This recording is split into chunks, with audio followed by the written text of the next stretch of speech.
नमस्कार, मी सो कूल Sonali Kulkarni. Vibes Media presents Power प्लेयर्समध्ये तुम्हा सगळ्यांचं मनापासून स्वागत. आज आपल्या कार्यक्रमात आपल्या सगळ्यांबरोबर आहेत डॉक्टर विशाल गुंजाळ, डिरेक्टर आणि founder, Nashik pain care centre. नमस्कार डॉक्टर. नमस्ते. वाइब्स मीडियाच्या पॉवर प्लेयर्समध्ये तुमचं मनापासून स्वागत आहे. तुम्ही एक प्लेयर आहात आणि आम्हाला त्याचा खूप अभिमान आहे. तुमच्या क्षेत्रामध्ये तुम्ही खूप काम केलेलं आहे.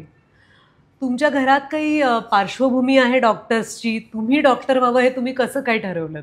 माझ्या घरात तसं एज्युकेशनची पार्श्वभूमी आहे. बरं. डॉक्टर मी माझ्या फॅमिलीतला पहिलाच. बरं. माझे आई वडील आजोबा हे सगळे शिक्षक पार्श्वभूमीमधून आहेत. बरं. त्यामुळे एज्युकेशनची पार्श्वभूमी होती आणि वडिलांना आणि घरातील सर्वांनाच अशी इच्छा होती की मी डॉक्टर व्हावं आणि त्यामुळे मे बी माझा कल वैद्यकीय शिक्षणाकडे गेला आणि मग मी या पदापर्यंत पोहोचलो आहे. बरं. कौतुक वाटतं, कारण अनेकदा काय असतं, आपली जी पिढी आहे आपल्याकडे ऑप्शन्स खूप कमी होते. साधारणपणे अभ्यासू वृत्ती घरात असणं, मुलांनी 10वी-12वी चांगलं पास होणं, याच्या पलीकडे जेव्हा पालक मुलांना चांगल्या अर्थानं सपोर्ट करतात तेव्हाच एखादा विद्यार्थी असा पोचू शकतो. तुम्ही नुसते डॉक्टरच नाही झालात तर 2014मध्ये तुम्ही पेन केअर सेंटर सुरू केलं. तर यामागचा विचार काय होता? म्हणजे डॉक्टर एनिवे पेनचीच काळजी घेत असतात, पेन कमी करत असतात, पण तरीही तुम्ही हे सेंटर सुरू केलं, तर त्यामागे काय तुमचा उद्देश होता? माझे वैद्यकीय शिक्षण ग्रँड मेडिकल कॉलेज जे हॉस्पिटल येथे झाले. बरं. त्यानंतर म्हणजे मुंबईमध्ये. त्यानंतर PG माझं गव्हर्नमेंट मेडिकल कॉलेज मिरज इथे झालं. बरं. तर इंटर्नशिपमध्ये असताना किंवा रेसिडेन्सी करताना मला असं लक्षात आलं की क्रोनिक पेन म्हणजे जुनाट वेदना हा सेगमेंट थोडासा वैद्यकीय क्षेत्रापासून थोडासा दुर्लक्षित आहे. म्हणजे बऱ्याच वेळा आपण ॲक्यूट पेन्स म्हणजे जे तात्पुरत्या स्वरूपाच्या वेदना आहेत त्यावर खूप चांगल्या पद्धतीने काम करतो किंवा त्यावर खूप चांगल्या पद्धतीचे उपचार देखील उपलब्ध आहेत. मात्र जुनाट वेदनांवर खूप कमी लक्ष दिले गेल्यामुळे बरेच रुग्ण या डॉक्टरांकडून त्या डॉक्टरांकडे स्वतःहून काही मेडिकेशन्स घे आणि कधीकधी चुकीच्या मार्गाने जाऊन पण त्याचे उपचार करण्याच्या याच्या परिस्थितीत असतात. त्यामुळे माझं पेन मेडिसिन या क्षेत्राकडे थोडं लक्ष गेलं आणि सुदैवाने मला चांगले गुरु लाभले. त्यांच्या मार्गदर्शनामुळे मला या क्षेत्रामध्ये चांगलं शिक्षण मिळालं आणि मग नाशिकमध्ये आल्यानंतर 2014 साली मी नाशिक पेन केअर सेंटर हे उत्तर महाराष्ट्रातील सर्वात पहिलं आणि आधुनिक असं आपण पेन केअर सेंटर त्या पद्धतीने चालू केलं.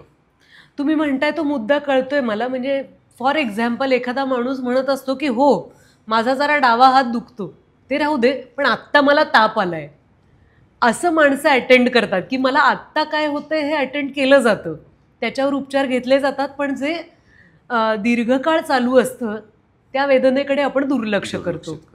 लक्षात आलं किती महत्त्वाची गोष्ट आहे ही. आणि अनेकांना त्यामुळे काय होतं, वेदनेबरोबर जगायची सवय होते. तर अशा पेशंट्सना म्हणजे तुम्ही आम्हाला काही उदाहरण सांगू शकता का की अशा प्रकारच्या पेशंट्सना तुम्ही अटेंड करता, काय प्रकारचं पेन असतं त्यांच्यामध्ये? आता एक साधारण उदाहरण घ्या की रुग्णांना मणक्याचा आजार असतो. घरातील एखादी स्त्री आहे, तिला मणक्याचा आजार आहे, पण घरातील सर्व कामं तिला करावंच लागतात. स्वयंपाक करणे, मुलांचा सांभाळ करणे, नवऱ्याचं बघणं, पण ती असंख्य अशा वेदना ती दिवसभर कॅरी करते आणि ती त्या वेदनांना सामोरे जात असते. खूप दुखलंच तर ती तात्पुरत्या स्वरूपाचे काही उपचार करते, जसं काहीतरी शेकून घेणं, तात्पुरती पेनकिलर घेणं. पण बऱ्याच वेळा ह्या उपचारांनी तिचे तात्पुरत्या वेदना कमी होऊन जातात, पण तिचा आजार दूर होत नाही.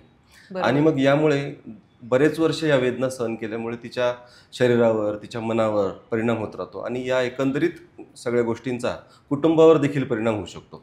आणि त्यामुळे ह्या क्रोनिक पेन्स किंवा जुनाट वेदनांना आपल्याला दूर करणं हे खूप गरजेचं असतं असं मला वाटतं.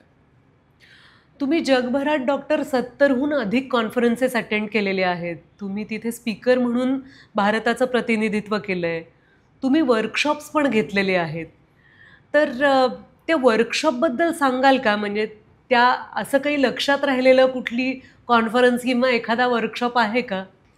तुम्हाला मी जसं सांगितलं की शिक्षणाची पार्श्वभूमी माझ्या फॅमिलीमध्ये आहे, त्यामुळे शिकणे आणि शिकवणे हे माझं खूप आवडतं काम आहे.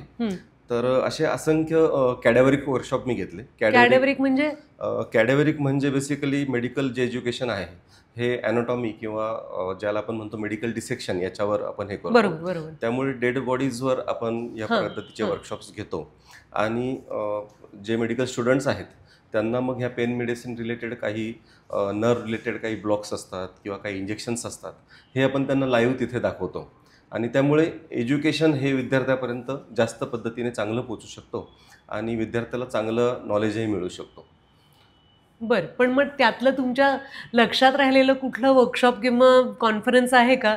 एखादं उदाहरण देता आलं बऱ्याच तर? वेळा असं होतं की एखाद्या कॉन्फरन्समध्ये एखाद्या विद्यार्थ्याला शिकवलेलं असतं आणि तो वर्षातून कधीतरी फोन करतो की सर तुम्ही हे अशा पद्धतीने शिकवलं होतं आणि हेच पेशंट आलं आणि ते पेशंट बरंही झालं आणि ते जे सॅटिस्फॅक्शन आहे ॲज अ टीचर ते कुठेच आपण मॅच करू शकत नाही असं मला खरंच आहे, वाटतं. म्हणजे ते केवढं समाधान आहे आणि ते कुठल्याही पुरस्कारात किंवा पैशात मोजता येण्यासारखं नाहीये. ते आंतरिक समाधान आहे बरोबर. की आपण जे सांगायचा प्रयत्न करतोय ते पोचलं आपल्या विद्यार्थ्यांपर्यंत.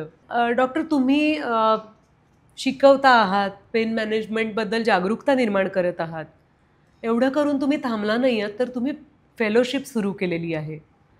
तर ही फेलोशिप सुरू करण्यामागे तुमचा काय विचार होता आणि त्याचा फेलो डॉक्टर्सना काय प्रकारे उपयोग होऊ शकतो, मदत होऊ शकते? फेलोशिप चालू करण्यामागचा विचार असा होता की साधारण 15 ते 20 वर्षापूर्वी जेव्हा पेन मेडिसिन क्षेत्र भारतासाठी नवीन होतं तेव्हा भारतामध्ये तज्ज्ञ गुरु किंवा तज्ज्ञ असे टीचर्स उपलब्ध नव्हते आणि बऱ्याच वेळा विद्यार्थ्यांना परदेशात जाऊन किंवा ऑनलाईन किंवा पुस्तकं वाचून स्वतःहून शिकायला लागायचं. मग जसं आम्ही आमच्यासारखी पिढी किंवा माझ्याबरोबरचे काही फेलो कलिग्स या क्षेत्रामध्ये उतरले आणि त्यांनी ज्ञान संपादन केलं, तर आपल्या पुढच्या पिढीला देखील आपण हे ज्ञान दिलं पाहिजे आणि जास्तीत जास्त पेन मेडिसिनचे डॉक्टर्स सामान्य व्यक्तींसाठी उपलब्ध झाले तर लोकांच्या वेदना दूर होतील आणि जे आमचं एम आहे पेन फ्री सोसायटी ते साध्य करण्यासाठी मग हा फेलोशिप प्रोग्राम आपण चालू केला आणि या फेलोशिप प्रोग्राममध्ये भारतातील नाही, भारताच्या बाहेरील देखील काही विद्यार्थी येतात. 3 ते 6 महिने ते आपल्याकडे शिकतात आणि ज्ञान घेऊन ते त्यांच्या ठिकाणी रुग्णांना सेवा देतात. आणि तुम्हाला असं वाटतं का की यामध्ये सहभागी होणारे पेशंट्स, म्हणजे लाभ ज्यांना मिळतो असे पेशंट्स जास्त करून सिनियर सिटीजन्स असतात की असं नाही आहे, सर्व वयोगटातले पेशंट्स घेतात? सिनियर सिटीजन थोडेसे जास्त असतात कारण वयानुसार हाडांचा ठिसूळपणा म्हणा, मणक्यांचे आजार म्हणा, सांध्यांचे आजार म्हणा हे थोडेसे जास्त असतात. मात्र बदलच्या जीवनशैलीमुळे आता तरुण पेशंट्स देखील येतात. इवन शाळेत जाणारे विद्यार्थी देखील ज्याला आपण म्हणतो दप्तराचे ओझे त्यांना असते, बापरे. तर त्यामुळे त्यांची पाठदुखी किंवा काही त्यांना आजार येतात किंवा काही स्पोर्ट्स इंजुरी असतात ज्याच्यामध्ये तरुण व्यक्ती देखील येतात. तर यांना वेदनांना सामोरे जावे लागते आणि तोही एक पेशंटचा आपण म्हणतो वर्ग तो आता पेन मेडिसिनकडे जास्त प्रमाणामध्ये आहे. तुम्ही बऱ्याच सामाजिक उपक्रमांमध्ये सहभागी होता. ब्लड डोनेशन कॅम्प्स असतात किंवा वृक्षारोपण असतं. कॉलेजपासून मी वेगवेगळ्या सोशल उपक्रमांमध्ये ॲक्टिव्ह होतो. जसं मराठी वाङ्मय मंडळाचं मी सचिव होतो, त्यानंतर आमची जी स्टुडंट्सची युनियन होते त्याचा सचिव होतो. बरं. नंतर नाशिकमध्ये आल्यावर इंडियन मेडिकल असोसिएशन, रोटरी अशा बऱ्याच संस्थांशी मी जोडलो गेलो आणि त्यातून काही चांगली व्यक्ती माझ्याबरोबर जोडले गेलेत आणि मग हे सगळे उपक्रम चालू झाले. वृक्षारोपण म्हणा, हेल्थ कॅम्प असो, ब्लड डोनेशन ड्राईव्ह असो, तर हे असे अनेक उपक्रम आम्ही मागील 10 ते 12 वर्षापासून करतो आहोत. एक चांगला ग्रुप आमचा नाशिकमध्ये आहे जो नाशिकच्या नागरिकांसाठी आणि समाजासाठी जास्तीत जास्त चांगले कसे करता येईल अशा पद्धतीने आम्ही सगळ्यांचा विचार आहे आणि चांगली माणसं जोडत गेल्यामुळे नक्कीच अजून काहीतरी चांगले करू शकू असं मला वाटतंय.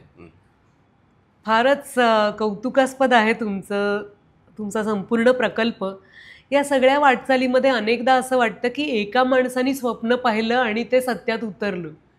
असं होतंच असं नाही. त्यासाठी मित्रमंडळी, कुटुंब यांची साथ खूप महत्त्वाची असते. तुमच्या बाबतीत ते किती लागू पडतं?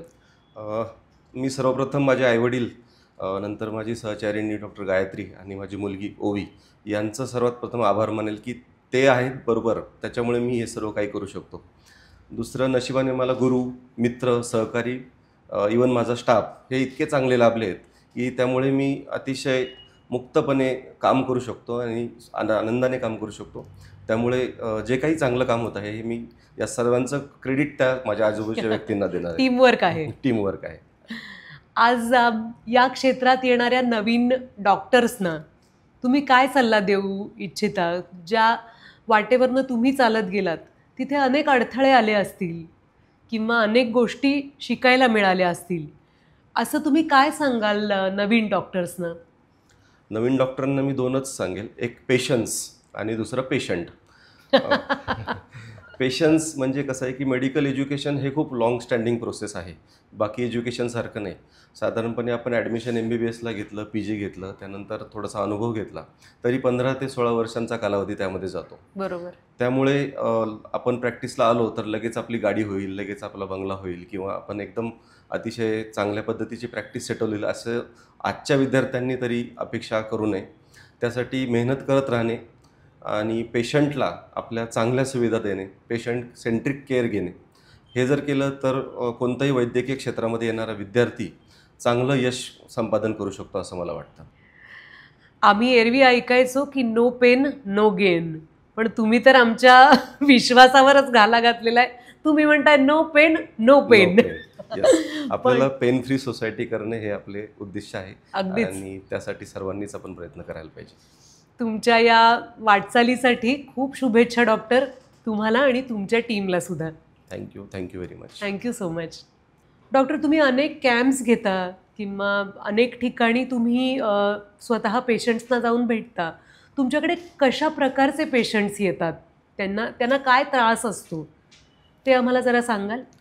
क्रोनिक पेन्समध्ये साधारणपणे सर्वात जो जास्त पार्ट असतो तो मणक्याच्या आजारांचा, सांध्यांच्या आजारांचा, नर्व्सचे आजार ज्यांना आपण न्यूरोपॅथिक पेन्स म्हणतो, किंवा मस्क्युलर पेन्स म्हणजे मांसपेशीच्या वेदना. तर अशा प्रकारचे पेशंट्स खूप जास्त असतात आणि बरेच काळ ते पेन मेडिसिन्स किंवा पेन किलर्स घेत असतात आणि पेन मेडिसिन्सने त्यांचं वेदना न दूर झाल्यामुळे ते वेगवेगळे मार्ग अवलंबतात. तर कधीकधी असं होतं की जास्त काळ पेन मेडिसिन्स घेतले तर त्यांना शरीरावर त्याचे दुष्परिणाम होतात. पेनकिलर्सचे किडनीवर किंवा लिव्हरवर त्याचे दुष्परिणाम होऊ शकतात. बरोबर. तर ह्यासाठी पेन मेडिसिन किंवा इंटरव्हेन्शन पेन मॅनेजमेंट हे जे क्षेत्र आहे याच्यामध्ये मिनिमल इन्व्हेजिव्ह प्रोसिजर्स असतात. तर याच्यामध्ये काही इंजेक्शन्स असतात, नर्व ब्लॉक्स असतात, रेडिओ फ्रिक्वेन्सी प्रोसिजर्स असतात.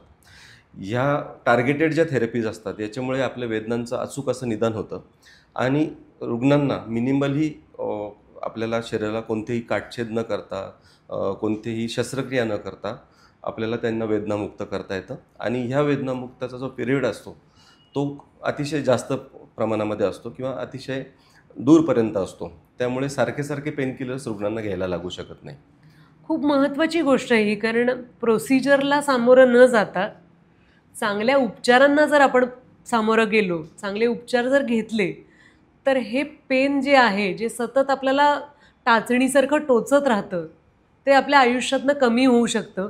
आणि माझ्यासारखे अनेक जणं असतात जे कधी असं वाटतं की मी खूप बिझी आहे, आता कुठे डॉक्टरांकडे जाऊ, एक काहीतरी पेन किलर घेतली आणि जाऊ दे, आजचा दिवस साजरा केला.